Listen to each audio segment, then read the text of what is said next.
relevant tonight because it's about running's greatest stories, and it starts with the story of Atalanta, the ancient Greek story, and it goes through Spiridon Lewis and Dorando Pietri and Jack Lovelock, Jesse Owens, Roger Bannister, Joan Benoit, and all the great stories. And the last chapter is the modern Atalanta, and the first real in-depth story of our own Allison Rowe, who's here. Hey! Wanted to take this opportunity to say, Garth, you're incredible, you're amazing, you are a legend, and you've done so much for so many people and given so much to the community.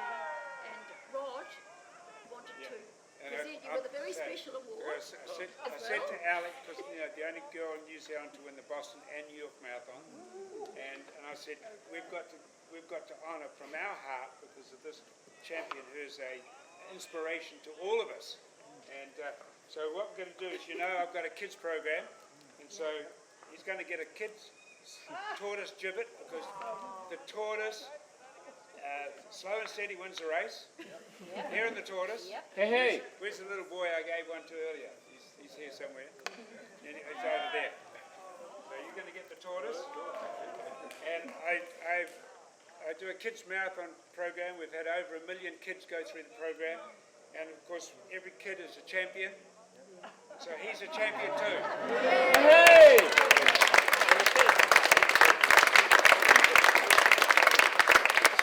Snell and Halberg. And McGee and Bill Bailey and Jeff Julian, doing the workout. It's just amazing. But it's not historic because famous people run it. It's historic because lots of people run it. And tonight we've got a really nice group of people. We had a photograph of 5 New York City champions who are here tonight in different age groups. We have from Kathrine, who won the women's race in 1974, Allison won the women's race in 81, Rod won it sometime or other. 83. 83. 1900. I know it's 93. The welcome you've given us, the fun you get out of it, the way you help each other, it's really an amazing, happy, positive sport. One of the best things, I've often said, the running movement is one of the best things in the modern world. You're all part of it. Thank you for your hospitality. Now it's my pleasure to introduce Kathrine Switzer. Isn't he wonderful? Yeah. I get to sit with him. Anyway, look, I want to thank you all for your hospitality also. And I'd like to echo what Roger has said, how wonderful it is to be back here. We were here with Roger, your book launch, when? Did you mention that? 2007, I think. Yeah. And I guess I launched my book with him at the same time. Many of you were there. It's great to see you again. Roger may have explained, but we actually live half the time in America now and half the time here. Now that what's his name's just gotten elected, you might see us around. Happiest thing one of the happiest days of my life is when I became a New Zealand citizen, and it was really, really important to me. So I may be a permanent resident here. But anyway, and I couldn't be happier. This is one of the best country, if not the best country in the world. You guys make it that way. So look, full confession, the sun is right in my eye here, let me get here. Full confession is that one reason I really, really wanted to be here tonight is I am fangirling Garth Barfoot. He's been a hero of mine for such a long time. And when I heard from his daughter Kiri, who's a friend, that he was going to be running New York and he was the oldest person in the race, I was just overjoyed to be there. Coincidentally, it was the 50th anniversary this year of my winning the race in 1974. And I'd just like to give you a little mention about that time, because some of you are too young to remember this, but Garth will remember this, Roger will remember this. You will remember this. In 1974, it was the first year women in the United States were allowed to have their own credit card. 1974, okay? So now I'd like you to jump 50 years ahead to now and realize that the New York City Marathon this year was the biggest marathon in the world with 55,000 people, and that there were 2,500 more women than men in the race.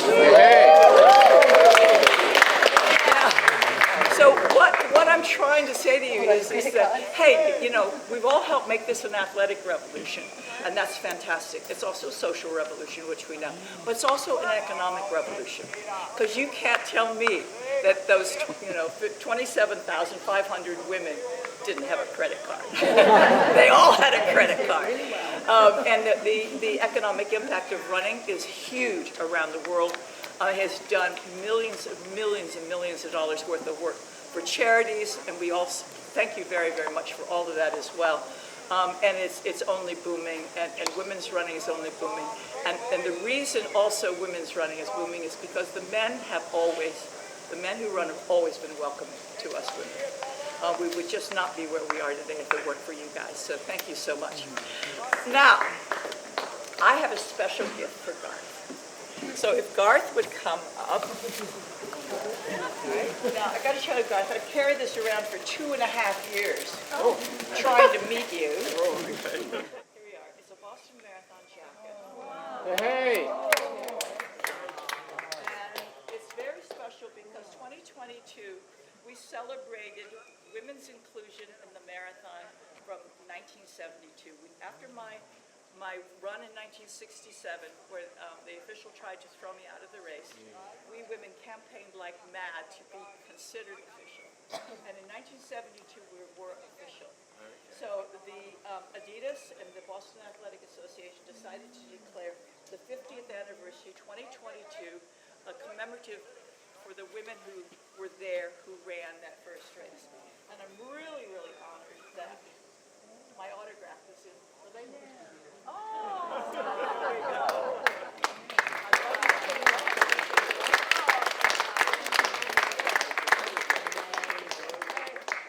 This is a great jacket. Have you run the Boston Marathon? I think we could get him in. Oh, it looks amazing. Isn't that amazing? Hey!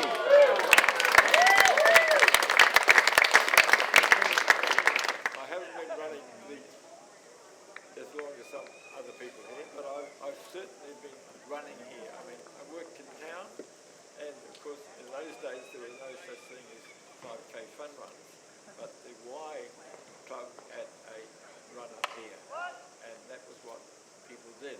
So that was a long time ago, and I've had a long association with the Y, because they were always around.